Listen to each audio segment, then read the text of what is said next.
কলকাতার ট্যাংরা এলাকায় একটি নির্মীয়মান বহুতল বুধবার সকালে হেলে পড়ে, যার ফলে এলাকায় আতঙ্ক ছড়িয়ে পড়ে। ক্রিস্টোফার রোডে নির্মিত এই 5তলা আবাসনটি হেলে পড়া বাড়িটি পাশের বাড়ির ওপরে পড়ে। যদিও বাড়িটি এখনো পুরোপুরি নির্মিত হয়নি এবং সেখানে কেউ বসবাস করতেন না, তবে রাজমিস্ত্রিরা সেখানে ছিলেন যারা অক্ষত রয়েছেন। স্থানীয় বাসিন্দাদের অভিযোগ, নির্মাণ কাজের সময় কলকাতা পুরসভার নির্দিষ্ট শর্তগুলি মানা হয়নি। বিশেষ করে পাশের বাড়ির সঙ্গে ন্যূনতম দূরত্ব না রেখে নির্মাণের কাজ করা হয়েছে। এমনকি মাটি পরীক্ষা না করে এই নির্মাণের অনুমতি দেওয়া হয়েছে বলে অভিযোগ উঠেছে।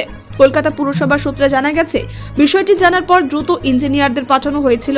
মঙ্গলবার রিপোর্ট পাওয়া গেছে, তবে তাতে উদ্বেগজনক কিছু পাওয়া যায়নি। পুরসভার ইঞ্জিনিয়াররা বিষয়টির ওপর নজর রাখছেন। Bureau report, Bangla digital TV. আমাদের বাড়ি না, আমি পাশের বাড়ি থাকি, তো ওই পাশের বাড়িতে প্রমোটিংয়ের জন্যই দেওয়া হয়েছিল। এটা আমার বন্ধুর বাড়ি। তো এই বাড়িটা এখন তো হেলে গেছে, এবার তো কিছু করার নেই না। তো এটা আগেও জানা ছিল না যে এমনিভাবে, নাহলে এমনিভাবে মানে প্রমোটিংয়ে দিলে এমনিভাবে হেলে যাবে এই বাড়িটা। তাই জন্য আমরা দেওয়া হয়েছিল।